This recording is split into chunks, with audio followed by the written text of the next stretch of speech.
Est-ce que vous pensez qu'on s'est moqué des influenceurs de Dubaï? À tort ou à raison? Est-ce que vous pensez que leur pays d'origine devrait leur refuser le rapatriement? Oui ou non? Est-ce que Dubaï est si intouchable qu'on le croit? Depuis des années, Dubaï a été présenté comme l'Eldorado moderne. Une ville riche, sécurisée, où l'on peut construire une vie prospère. Mais aujourd'hui, avec les tensions géopolitiques au Moyen-Orient et les menaces qui circulent dans le ciel de la région, une question se pose. A-t-on raison ou pas de se moquer des influenceurs expatriés qui veulent être rapatriés depuis Dubaï? Et si Dubaï était vraiment si intouchable que ça, l'Eldorado qu'on nous a dit? Premièrement, vous avez sûrement dû voir, à Dubaï, la sécurité était au top. Nous l'avons vu dans la ville, les influenceurs et investisseurs nous ont beaucoup fait de publicité là-dessus. En effet, Dubaï est connu pour son faible taux de criminalité. La ville est souvent présentée comme l'une des plus sûres dans le monde. Tout le monde a déjà vu ces célèbres vidéos dans les réseaux de personnes qui laissent de l'argent, des voitures ouvertes ou des affaires sans surveillance, sans pour autant qu'on leur vole. Ou le fait de pouvoir marcher la nuit seul, sans inquiétude. Il y a aussi la stabilité politique. Dans une région parfois agitée, les Émirats ont cultivé une image de stabilité et de neutralité. Comment parler de Dubaï sans parler de richesse et de réussite économique? Les entrepreneurs, les influenceurs et les expatriés nous ont placé sans cesse Dubaï comme symbole de réussite spectaculaire. Et il est vrai qu'en quelques décennies, la ville est passée d'un simple désert à une métropole futuriste, attirant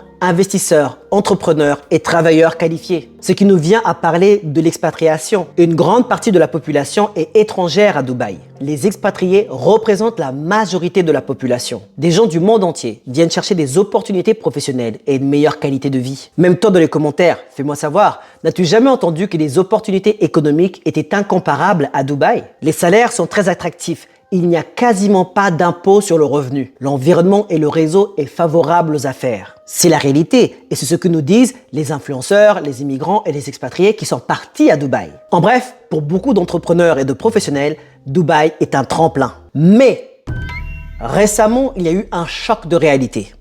Je m'explique. Aujourd'hui, certains événements géopolitiques rappellent que même les villes les plus riches ne sont jamais totalement isolées du monde. Et ceci pour 3 raisons. Première raison, les tensions régionales. La région du Moyen-Orient connaît régulièrement des tensions. Les réalités entre les grandes puissances régionales, les tensions entre l'Iran et certains alliés occidentaux et des conflits dans les régions créent un climat d'incertitude. Deuxième raison, la perception du danger. Même sans attaque directe, comme on a pu le voir dernièrement, la perception du risque change. Même des villes développées peuvent avoir le sentiment de sécurité fragilisé. Ce qui joue sur la raison numéro 3, l'insécurité. Après avoir vu passer des missiles ou entendu des bombes, des expatriés ont demandé leur rapatriement dans leur pays d'origine. Sur les réseaux sociaux, beaucoup de personnes se sont moquées de ces influenceurs ou de ces expatriés qui voulaient revenir en disant qu'ils ont vanté une vie de luxe et que dès que les choses se gâtent, là, ils veulent revenir et sont contents de brandir leur drapeau d'origine. Et c'est vrai que d'un côté, quand tu vois des personnes qui n'arrêtent pas de vanter leur style de vie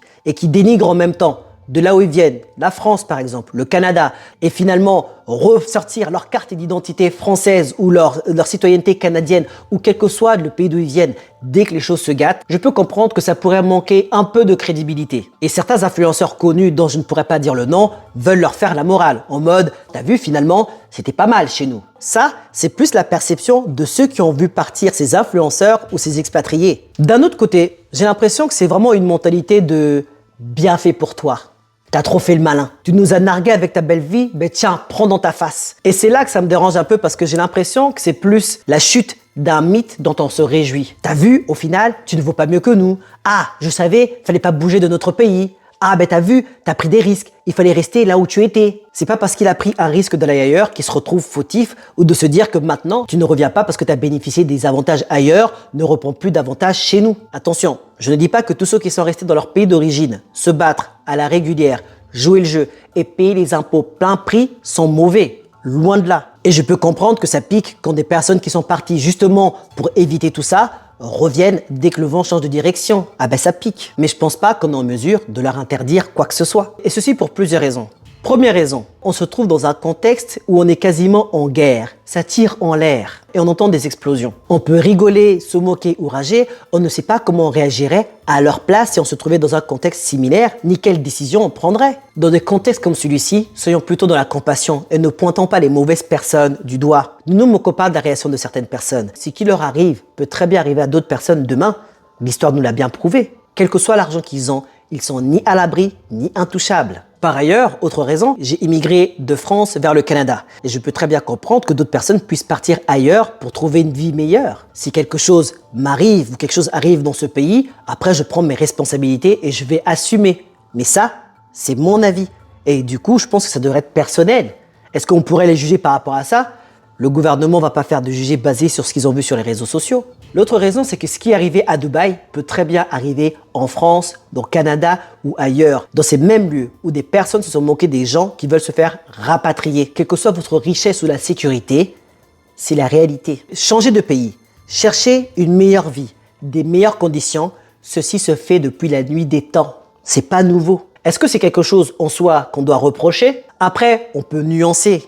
Il y a des manières de faire. Moi, dans mon aventure de France au Canada, j'essaie simplement de mettre en perspective mon aventure en étant réaliste sur les réalités de la France et du Canada sans pour autant cracher sur l'un et l'autre. Mais si quelque chose m'arrive au Canada, j'en assumerai les responsabilités entièrement.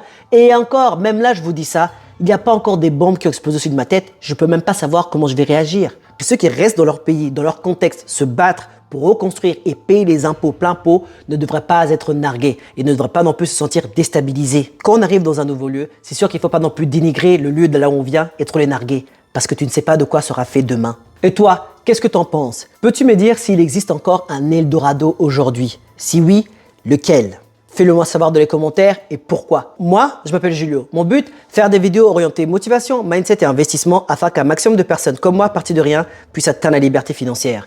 Si tu aimes ce genre de contenu, rends-toi un service, like, abonne-toi, active la cloche de notification et partage tout autour de toi pour des personnes qui souhaitent s'expatrier et immigrer pour avoir une vie meilleure. Moi, je crois très fort en l'immigration et l'expatriation. Il n'y a rien de mal à ça. D'ailleurs, ici, je te laisse le lien de ma vidéo qui t'explique comment je suis passé de chômeur en France à millionnaire au Canada et cette vidéo qui te montre pourquoi les riches quittent la France.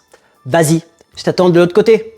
À cœur vaillant, rien d'impossible. À très bientôt.